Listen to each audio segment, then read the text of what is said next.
नमस्कार, हमारा नाम है समरीन और आपने देखना शुरू कर दिया है लाइव सिटीज। देखिए, आप जानते हैं कि आज 22 नवंबर है और कल 23 नवंबर होगा, यानी कि कल बिहार की 4 विधानसभा सीटों पर हुए उपचुनाव के नतीजे भी आ जाएंगे। सभी को बेसब्री के साथ इंतजार है कि आखिर कल क्या होगा, बाजी कौन मारेगा और फुस कौन हो जाएगा। तो देखिए, इस वक्त लाइव सिटीज की टीम शेखपुरा हाउस में मौजूद है और आप देख सकते हैं कि यहाँ पर जन सुराज के तमाम नेता भी मौजूद हैं। तो आइए फिर इन्हीं से सीधा सवाल पूछेंगे कि आखिर कल क्या होगा। सीताराम जी भी हमारे साथ हैं। सबसे पहले बहुत शुक्रिया बातचीत के लिए।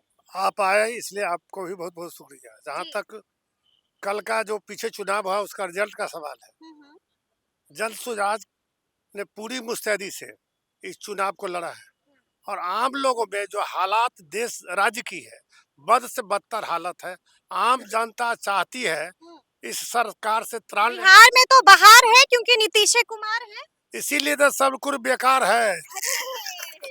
कोई ऐसी चीज नहीं दिखने को मिलेगा हाँ। जहाँ भ्रष्टाचार नहीं हो, महंगाई नहीं हो, घुसखोरी नहीं हो, अफसरशाही नहीं हो, शिक्षा समाप्त न हो।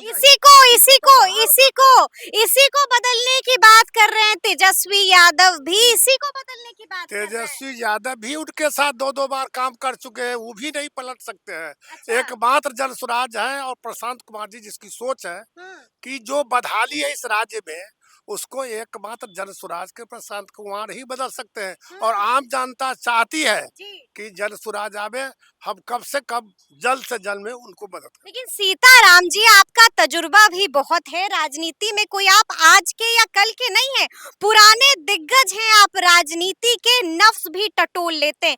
टटोल पाए हैं कि बेहतर होगा जन स्वराज का? जन स्वराज का बेहतर होगा नहीं, होना ही है। लेकिन आपने सुना नहीं कि तमाम पार्टियों के नेता क्या कुछ कह रहे हैं? साफ साफ कह रहे हैं कि यही प्रशांत है जिनकी कथनी कुछ और होती है और करनी कुछ और।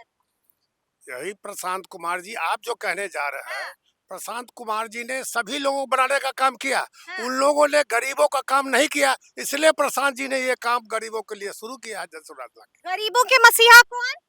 अब लालू यादव। लालू यादव थे, अब भी नहीं। और नीतीश कुमार तो बर्बाद ही कर चुके हैं। अब जन स्वराज के प्रशांत कुमार जी ही आएंगे। आएंगे। तो क्या आएगा? क्या नाम हुआ? मेरा नाम तो अजय कुमार द्विवेदी हुआ। अजय जी, क्या लग रहा है? वही लग रहा है जो सीताराम बाबू कहे। कितना डर लग रहा है? पहले तो ये बताइए कि अंदर में कितनी धुकधुकी हो रही है? कोई धुकधुकी नहीं है।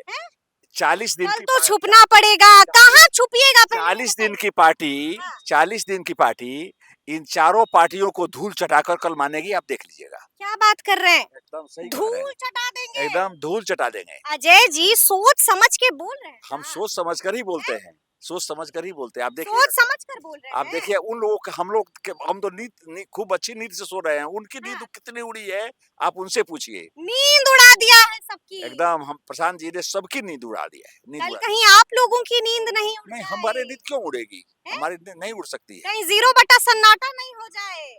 आप देखिए, जैसा हम लोगों को रिस्पांस मिला है उसके अनुसार तो हम काफी तत्परता से लड़े हैं और बहुत आसान्वित हैं। और आप देखिएगा रिजल्ट अच्छा ही होगा। रिजल्ट अच्छा होगा, ठोक कर बोल रहे हैं। एकदम ठोक कर बोल रहे हैं। ठोक कर कह रहे हैं कि रिजल्ट अच्छा होगा। मसीह जी, आप क्या कहिएगा? बिल्कुल, चारों सीट पर जीतेंगे।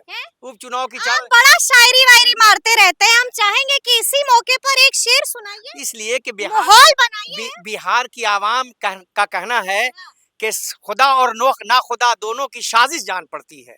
खुदा और ना खुदा दोनों की साजिश जान पड़ती है। जहां डूबी मेरी कश्ती, बिहार की कश्ती, जहां डूबी मेरी कश्ती वहां मौजूद है दोनों। तो एनडीए और इंडिया दोनों को इस बार बिहार की आवाम आराम फरमाने के लिए भेजना चाहती है। और लोहिया ने कहा है कि जिंदा कौमें 1 हफ्ता से ज्यादा इंतजार नहीं करती हैं। बिहार की आवाम ने 35 साल इंतजार किया है।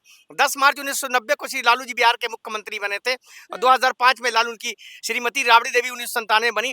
तो ये जो लंबा अरसा 35 साल जिसने 2 पीढ़ी के दौर को देखा है, अब बिहार की आवाम बदलने के मूड में है। और निश्चित रूप से कल के उपचुनाव का रिजल्ट हमारे पक्ष में आ जाएगा।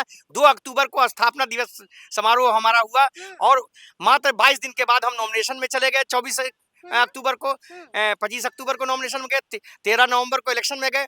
तो 40-42 दिन की पार्टी ने जिस मजबूती के साथ चुनाव लड़ा है कि वो कहता है एनडीए इंडिया वाला कि हम बीजेपी के भी टीम है, बीजेपी अपने एक्स ट्विटर पर कह रही है कि आरजेडी की भी टीम है, तो हम तो जनता आवाम की एक टीम है और बिहार की आवाम, यहाँ तो लीडरशिप का कंसेप्ट आवाम से पैदा हो रहा है। ठीक है मसीह जी, एक और बात बताइए, मुसलमानों ने इस बार खेल कर दिया है। मुसलमानों ने हर जगह हाँ। नीतीश को नीतीश को और लालू दोनों को तेजस्वी को नानी याद दिला दिया है।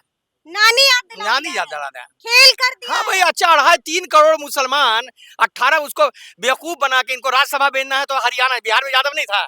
लेकिन मसीह जी थोड़ा समझिए, मैदान में हिना शहाब आ गई हैं, संभालने के लिए ओसामा शहाब भी आ गए हैं, खूब गरज रहे हैं। हिना हो या ओसामा हो, इन्होंने बेवकूफी की है।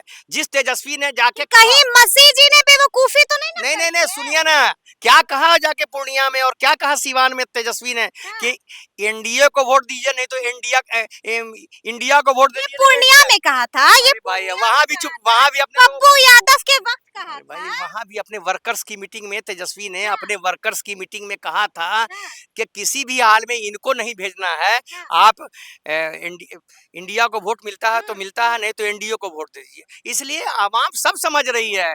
आप माल महाराज का मिर्जा खेले होली, पिडौडी के मंत्री आप समझ रहे हैं ना क्या होगा?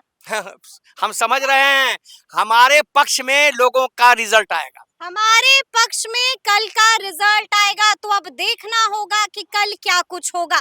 तो फिर ये पूरी वीडियो, पूरी बातचीत आपको कैसी लगी है, कमेंट करके हमें जरूर बताइएगा। तो ऐसे तमाम अपडेट्स के लिए बिल्कुल ऐसा ही हमारे साथ बने रहिएगा और देखते रहिएगा लाइव सिटीज। बहुत शुक्रिया।